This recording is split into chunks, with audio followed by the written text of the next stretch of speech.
seed in that tournament. Jake Naso is a massive story for Duke. He's top 5 in the country in face-off win percentage. These teams matched up last year, and Duke dominated at the X 29-8, and they won that matchup 19-14 here at Koskinen Stadium. 15th meeting all time between the Blue Hens and the Blue Devils, tied 7 wins apiece.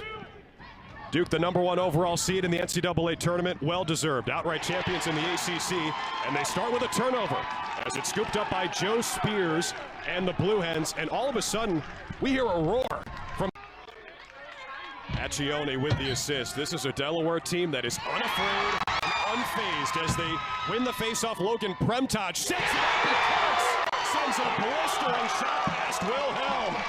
2-zip Blue Hens. They score back-to-back goals in 7 seconds.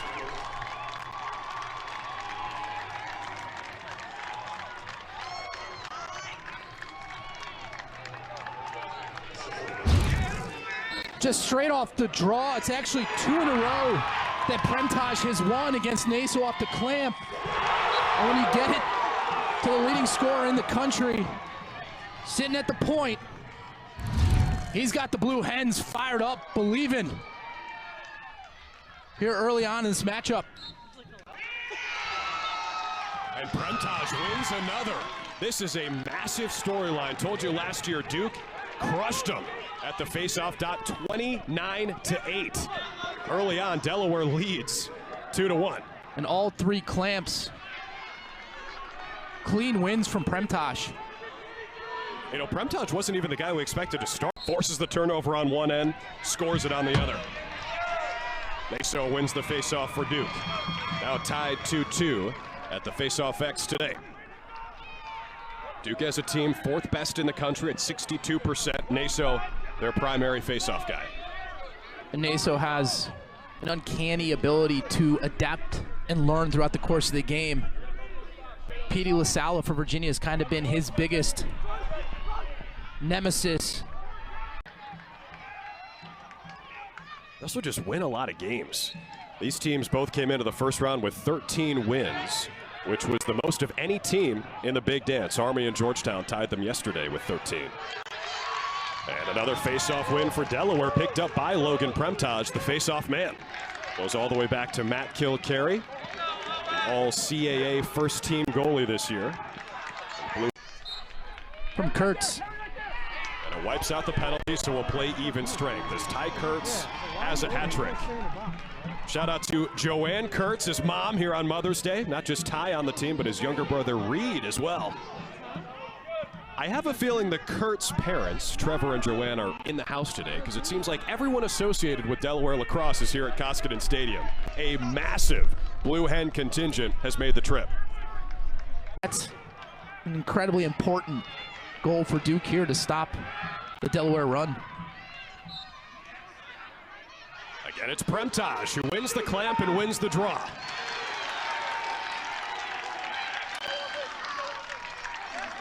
A big cheer from the Delaware faithful as they have another offensive possession with under 5 to play in the first quarter. Middle of the field as you create more angle as a shooter. Violation against Duke, their first of the first half. 3.5 leads to a 30-second penalty and a man-up opportunity for the opponent. John Danowski could not care less that Garrett Ledman was drafted 22nd overall by the Whipsnakes in the PLL draft. They are locked in on the task at hand. Look at Naso go, weaving through Blue Hens. Tried to get it to Williams, who snares it and will set up the offense. O'Neal, a Bull Dodger extraordinaire at Koskinen Stadium. After the face-off and an illegal procedure against Delaware gives it to Duke. Initially the call was against Duke for procedure, and after a huddle, officials change it. Now each team has 1 violation at the face-off X. 3 violation leads to a man-up. J.P. Ward, last year in that upset win at Georgetown, scored the game winner with 8 seconds left. He also scored the opener. Scored first and last for the Blue Hens in one of the biggest upsets in the history of the sport. 10-9 over the Hoyas at the Swamp. I mean, the story of this game thus far isn't the score to me, it's the face-off X and how Delaware is competing.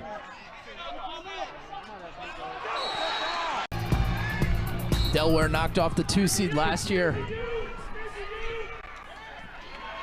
Looking for the 1 seed here in 2023. Yeah, Delaware is a trend bucker. But an opportunity Duke needed to capitalize on. Premtaj and Naso again, battling at the dot. Premtaj looked like he was going to have it, but a great stick check from Tyler Carpenter to take it for the Blue Devils. That was an amazing play from Carpenter. Jack Gray with a big-time hammer. Missed it wide. The timing of that check from Carpenter was picture perfect, making the defense from Duke expand out, opening up the interior. Naso bobbles it. Ground ball up for grabs. Carpenter had it, and it's Duke ball. Accioni mentioned he played at the Hill Academy. Yeah, I think on paper, you would have the Wolverines favored by a couple in that game. You know, they won it in overtime against a good Cornell team, but Michigan faces off really well, and they got a great attack. Unreal effort from Naso, diving for it. Oh, helmet goes flying, and that draws a whistle. No call yet.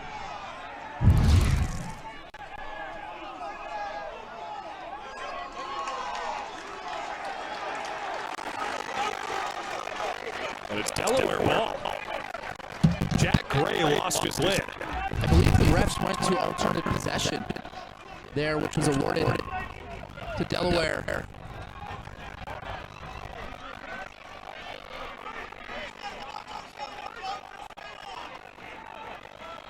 John Janowski saying, well, he lost his helmet, so it didn't just happen by accident. And then you hear the Delaware parents saying, buckle your helmet so it would stay on. They're ready for it here in Durham.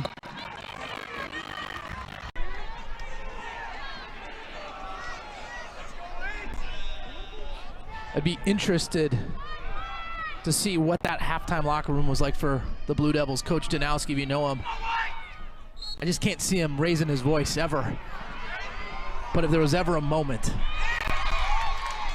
I think the halftime of this game would have been it. Premtaj went down, and it's Duke ball. Yeah, Coach Janowski, he's been...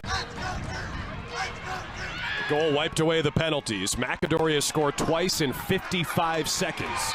It's a 3-0 run for Duke dating back to the first half. As Naso goes airborne, Delaware wins another ground ball battle. Risky pass. Caught by Jason Sider. Another one of those defensive midfielders who made their presence felt. Naso wins it clean. He's a threat on offense. 5 goals and 3 assists this year. Good setup. Williams again, this time stuffed by Kilcarry. Owen Grant comes out of the pile with it. And Owen Grant, one of the best athletes in the country, carries it across midfield. How about that ground ball from Grant? A 5-0 scoring run for the Blue Devils across more than 15 minutes. A hold called against Naso and Duke, so it's Delaware ball. We've seen him run out of the box a couple times in this third quarter. Now playing attack. So he moved from midfield to attack this year. And today he's done both. Roland Hockenberry, 28 in blue, is in there for the face-off for Delaware. And a procedure violation. Gives the ball to the Blue Hens.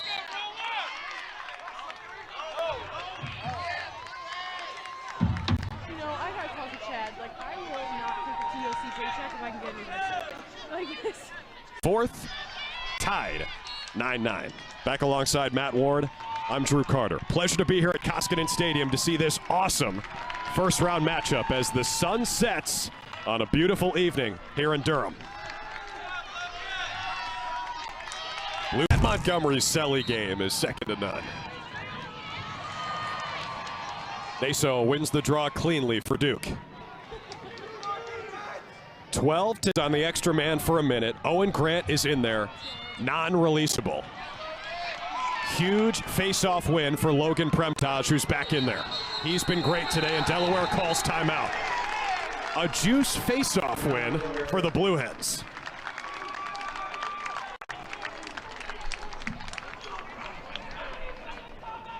We'll take the timeout with him. What a game.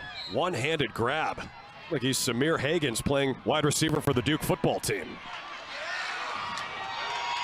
A face-off win for the Blue Devils. Aiden McGuire's got the ground ball.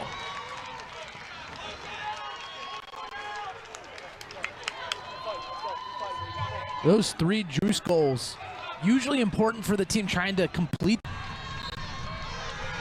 It's a 3-0 Duke run as Naso wins another face-off. Now 14-11, Duke's edge at the X.